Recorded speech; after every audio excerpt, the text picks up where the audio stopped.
What's up mga ka-J-Vlog? Welcome ulit sa panibagong video, and for today's video, ayan, meron na naman bagong labas sa smartphone si Vivo at ito ang successor sa very popular na Vivo Y21D, which is a Vivo Y31D. So tara, pag-usapan natin.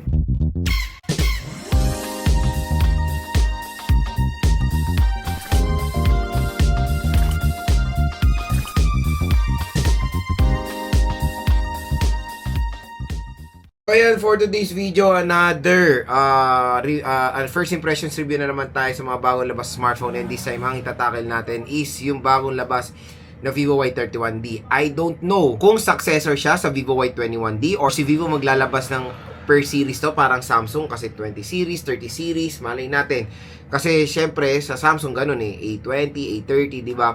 So dito kasi is A31D. Hindi natin alam kung mas higher version to ng A21D or magkakaroon ba ng Vivo Y22D. Hindi natin alam yan. So, ifo-focus muna natin itong Y31D kasi when it comes sa presyo niya, out of this world ang kanyang presyo compare sa Vivo Y21D. Kaya, I conclude na mas higher version or isang ibang series ng Vivo Y series ito. So, si Vivo Y31D kasi is a 4G smartphone with a hefty price tag.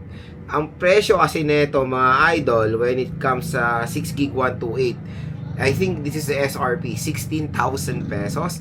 And the 6GB 256 is 19,000 pesos.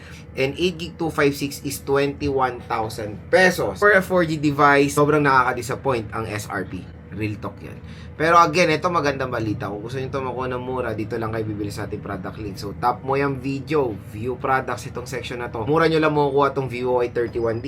Kasi itong Vivo Y31D sa official store ni Vivo, yung 6GB 128, pwede nyo makuha for as low as 10,000 pesos. Coming from the SRP na 15,000 pesos, possible yan na pwede nyo makuha ang price sa mall, down to 10,000 pesos lang. So, napakalaki nung makukuha yung discount. And for the 6GB 256 is 12,000 pesos and 8GB 256 is 14,000 pesos. So napakalaki na makukuha yung discount compare sa kanyang SRP. So di ba napakalaki na makukuha yung discount pag dito kayo bibili sa ating product link. Kasi dito sa ating YouTube video ngayon ito is meron po in-offer kasi mga discounts pag clinic nyo yung product link na yan. So again, ang laki na makukuha yung discount, and nowhere's official store po ni Vivo ang pagbibilan nyo yan. At sabay-sabay tayo bumili na ng Vivo Y31D. Bumili na rin ako niyan. Abangan nyo na po yung ating full review, unboxing dyan. And again, itong purpose ng video na to is not a full review. Ito po ay parang first impressions review. Kumbaga nagbibigay ako ng saloobin sa mga bagong labas sa smartphone, yung kanilang price specs and availability, at mag-generate ng special voucher para sa inyo dito sa video na to. So, exclusive lang po yan dito, kaya dyan na kayo bumili ng Vivo Y31D. So, usapang specifications muna tayo dito. Ang kanyang screen is 6.75 inches. IPS LCD display with a resolution of HD plus 720p and a notch. It's a punch-hole display. Yun ang maganda. Mataas ang nisa brightness is 12,050. Is 1,200 1,250 nisa brightness naman siya. So, OS out of the box, Android 16, and power siya ng Origin OS 6 din. Processor is powered ng Qualcomm Snapdragon 6S Gen 2 processor na 6nm. Adreno 610 ang kanyang GPU. Camera performance has dual rear camera system with 50 megapixel main and a 2 megapixel depth sensor. An 8 megapixel front facing camera. 4G version lang siya. Dual stereo speakers, yun naman maganda doon. At ang pinakamalupit na speaker niya is beyond 400% volume ang kanyang pwedeng i-offer. Paldo kayo sa battery nito, dahil ang battery nito is 7200 mAh na removable battery with 44 watt fast charging rate. And ang kanyang rating, ito talaga i-flex si Vivo dito dahil napakataas ang rating niya. Same din sa Vivo Y21D. It is protected ng IP68 or IP69 water and dust resistant. Mga idol, na nalaman nyo na yung price specs and availability ng Vivo Y31D. Next naman is gusto ko sa inyo bigay yung first impressions ko dito sa smartphone na to. Again, pwede tayo magbigay ng saloobin sa mga bagong labas sa smartphone based sa kanilang price specs, sa kanilang availability, kahit na wala po yung unit. Dahil familiar naman tayo sa mga specifications, tingnan natin kung sulit nga ba siya for its price. So sabihin na natin sa online price na natin siya i-compare kasi SRP niyan, real talk na agad hindi bagay. Medyo overpriced sa kanya SRP. Kaya dito tayo ngayon magpo-focus sa kanyang sale price sa online. Unang-unang pag-usapan natin yung display. Okay yung screen size, okay yung refresh rate, 120Hz, okay yung nits of brightness, 1250 nits of brightness. The most disappointing part is yung resolution and yung screen display quality. It's IPS and 720p resolution. For a budget smartphone lang yan na 6,000 pesos below. Pag ang presyo mo is 10,000 pesos, dapat it's Full HD plus 1080p, and even dapat AMOLED display na mas acceptable. Even Samsung nga, kahit na medyo pangit ibang specs nila, pero sa display, more on focus sila, maganda yan. Pero dito sa Vivo Y21D, ay Y31D rather, medyo nakaka-disappoint lang yung resolution and yung display quality. Pang budget meal lang siya. Pero yung ibang specs ng kanyang display, all goods naman mga idol. Next, yung processor. Sa processor, marami rigid na magiging skeptical sa processor na. It's a 4G processor, around 10,000 pesos. Hindi talaga siya perfect fit. Mas powerful pa rin ang processor na i-offer ng MediaTek Helio G200 ng Tecno Camon.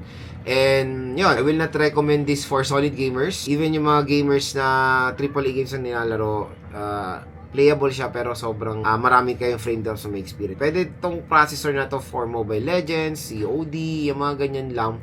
Hindi naman siya literal na babagal na processor, pero when it comes sa gaming, hindi po talaga siya magandang i-recommend. Kasi usually, ang mga gamers natin, more on demand nila is yung mga higher processor na it can do the job, especially sa mga intense graphics na laro. When it comes sa day-to-day use, yung kanyang processor can do the job.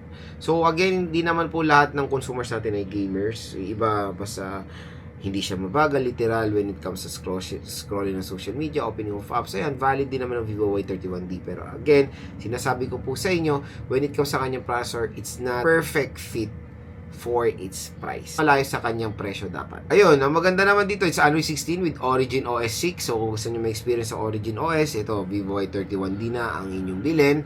Sa kanyang camera, I know hindi ako madidisappoint sa camera nito, especially for the main camera. Dahil ang Vivo naman, isa yan sa mga brands na pinagkakatiwalaan ko when it comes sa gorgeous camera performance. Pero the most disappointing part din dito is of course yung pangalawang camera. It's a depth sensor. 2 megapixel depth sensor na I don't know bakit.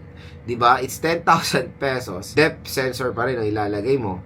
Medyo nakaka-disappoint. And talagang na-feel na natin ang reality ngayon na pati ang cellphone po tumataas na lahat. Wala na tayong nakukuha mga sagarang mga malulupit na specification sa sobrang murang halaga lang. Like the Vivo Y21D last year, di ba? Napakasulit nun, 6,000 to 7,000 pesos. Ang ganda ng specs, di ba? Ito, Y31D, medyo disappointing ang kanyang specs for its price. Even for the sale price. Pero, yun, 50 megapixel camera, still acceptable naman yan. Pero expect na natin yan for Vivo smartphone na maganda camera quality niyan. The disappointing part lang dito, yung pangalawang lente na nilagay nila. Even the front-facing camera is too low when it comes sa megapixel. It's 8 megapixel, pang budget build din ang kanyang specs. Dito sa mga bandang baba is parang alam mo yun, bumabawi si Vivo like the speakers. It's dual your speakers and ang volume niya is up to 400% volume, di ba? Napakalakas.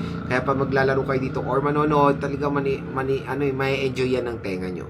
Ang isa sa pinaka-mina-market ni Vivo dito, itong dalawang sasabihin ko sa inyo, yung kanyang battery. Yung battery kasi neto is 7,200 mAh battery capacity.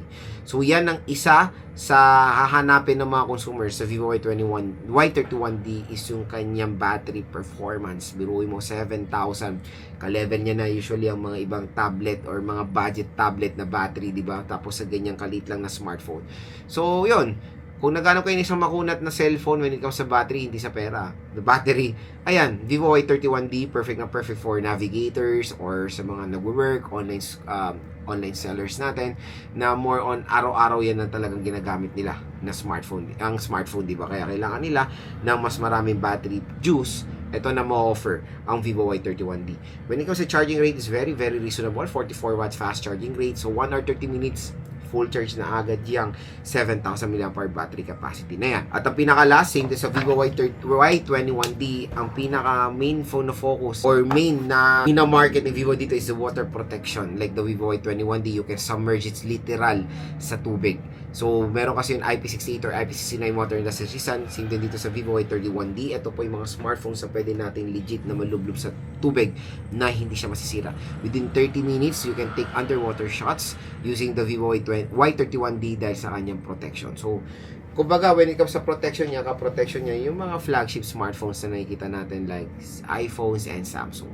So, yun, dun naman bumawi ang Vivo Y31D sa mga ibang specs niya like the battery and the water protection. ano na yan, literal, maganda na talaga. Perfect na agad sa akin ito. Dahil pag narinig ko ng Vivo, alam ko na agad makakapag-provide yan sa atin ng excellent design and aesthetic. So yun mga ka-J-Vlog, ang ating first impression so far dito sa Vivo Y31D. So abangan nyo na lang ating unboxing, game test, and of course, full review dito sa smartphone na to. Bumili na rin tayo niyan. At kung interested kayo, tap mo yung video, view products, mura at bagsak presyo na makukuha etong smartphone.